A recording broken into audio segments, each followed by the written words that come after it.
के परवर्ती काल में, वनवास काल में, वो सारी चीजों से तो तब तो वो महाशक्ति रावण से मुकाबला और उस प्रकार का जीवन अलग दिखा। और ये उनका नहीं, यही शिक्षा की महत्ता भगवान कृष्ण के काल में भी देखते हैं। जब कंस को मारने के बाद शिक्षा की महत्ता के बलबूते पर आचार्य सांदीपनि के आश्रम में आते हैं, तो 64 कला 14 विद्या, सभी वेद पुराण, जिस प्रकार से भगवान का विराट रूप हम महाभारत के उस भीषण युद्ध में देखते हैं, उसमें आचार्य सांदीपनि का तो हमको परिचय होता है कि कोई अपने शिष्य को कहाँ से कहाँ ले जाते हैं।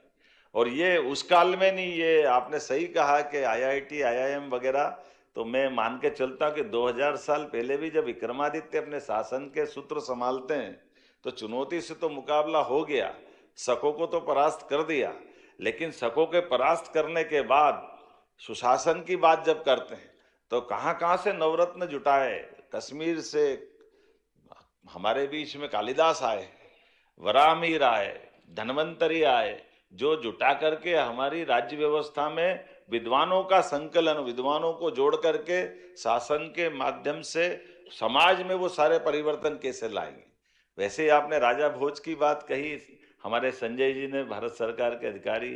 राजा भोज के उस शासनकाल में बनाया हुआ ये जो जल रचना की बात मालवा में हुई, ये बात सही है। ये राजा भोज का बड़ा तालाब भी हमको उसी काल में ले जाता है, जिसके आधार पर आज भी वो तालाब की रचना की पद्धति वर्तमान में बीटेक वाले विद्यार्थियों के लिए और तकनीकी दृष्टि से भी बड़ी महत्ता है कि तालाब पानी ऐसा भराए कि जो अपने आप में भौगोलिक प्राकृतिक रचना हो और पानी का निस्तारीकरण इतना छोटा सा हो कि लागत कम और पानी ज्यादा स्टोर हो जाए और उसके आधार पर वो तालाब बन जाए। आमतौर पे बड़ा बांध बनाने की परंपरा तो अभी भी मुख्य धारा से बंद करके ही तालाब बनाने की है। तो ये प्राचीन गौरवशाली अतीत के उदाहरण भी हमारे सामने है। और इसी आधार पर जब हम अपने शिक्षा नीति की तरफ देखते हैं तो यशस्वी प्रधानमंत्री का और माननीय धर्मेंद्र जी का जोरदार अभिनंदन करें, जिन्होंने शिक्षा नीति 2020 लागू करके उसके दायरे भी खोले और शिक्षा नीति जो हमारी भविष्य की चुनौतियों में अपनी सार्थक भूमिका अदा करे। अपने शिक्षित होने के साथ उस परंपरा के आधार पर जिसने 200 साल तक अपने सारे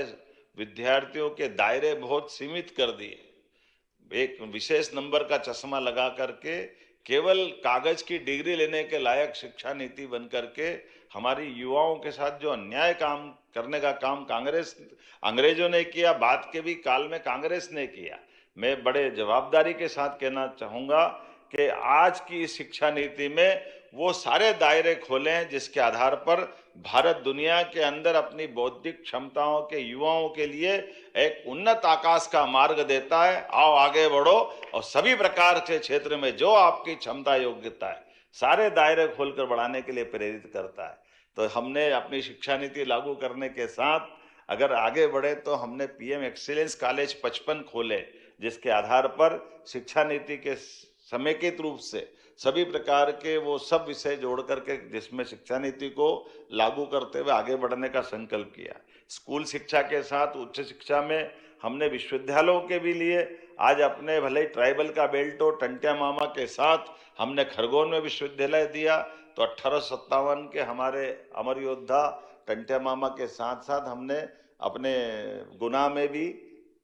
विश्वविद्यालय खोलने का प्रयास किया। तो रानी अवंतीबाई के नाम पर सागर में, यद्यपि सागर में हरि सिंह गौर जी ने आज़ादी के पहले एक अपने विश्वविद्यालय की बड़ी सौगात दी थी, लेकिन सेंट्रल यूनिवर्सिटी बन गई। सेंट्रल यूनिवर्सिटी का सिलेबस भी लिमिटेड होता है, स्टेट के बच्चे तकलीफ में थे, ऐसे हमने विश्वविद्यालय भी देने का प्रयास किया। और साथ ही साथ सांदीपनि विद्यालय के माध्यम से पूरे प्रदेश के अंदर सच में इतना अच्छा लगता सुनकर के भी कि सांदीपनि विद्यालय को 2 विद्यालय हमारे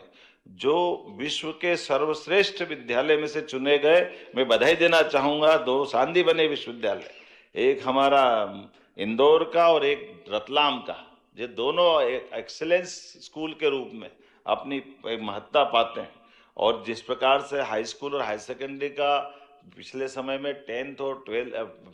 5वीं का जो बोर्ड एग्जाम प्रारंभ हुई, जिससे गुणवत्ता भी सुधरी और गुणवत्ता सुधरने के आधार पर हमारा रिजल्ट भी बहुत अच्छा गया। आज मैं जब अपनी तरफ देखता हूं तो 370 सांदीपनि विद्यालय बन के तैयार हुए। मैं धन्यवाद अदा करूंगा, माननीय शिक्षा मंत्री जी दोपहर में हमारे सांदीपनि विद्यालय का निरीक्षण भी करने वाले हैं। मैं अभी से आपको बधाई देना चाहूंगा, ये बहुत अच्छा मॉडल मध्य प्रदेश सरकार की ओर से बना है। इसी के साथ साथ माननीय शिक्षा मंत्री ने लैपटॉप, स्कूटी,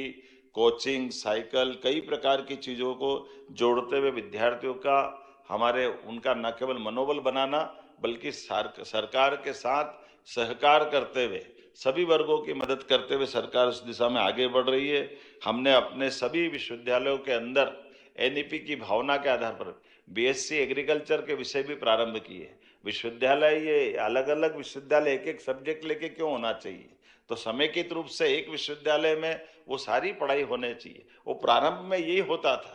काल के प्रवाह में थोड़ा विसंगति हुई है, हमारी सरकार सब संशोधित करते हुए आगे बढ़ रही है। हमको इस तरह से ऐसे कई सारे विषय को हाथ में लेके आगे बढ़ रहे हैं। लेकिन सच में आज की ये कार्यशाला भविष्य की एक बड़ी भूमिका अदा करेगी। इस भावना के आधार पर मैं पुनः अपने शिक्षा मंत्री का अभिनंदन करता हूं और कुल मिलाकर के इस कार्यशाला के मूल उद्देश्य को यह कार्यशाला प्राप्त करेगी, अपने मध्य प्रदेश के लिए नींव का पत्थर साबित होगी। मेरी अपनी ओर से बहुत बहुत वंदन, अभिनंदन, धन्यवाद। भारत माता की जय।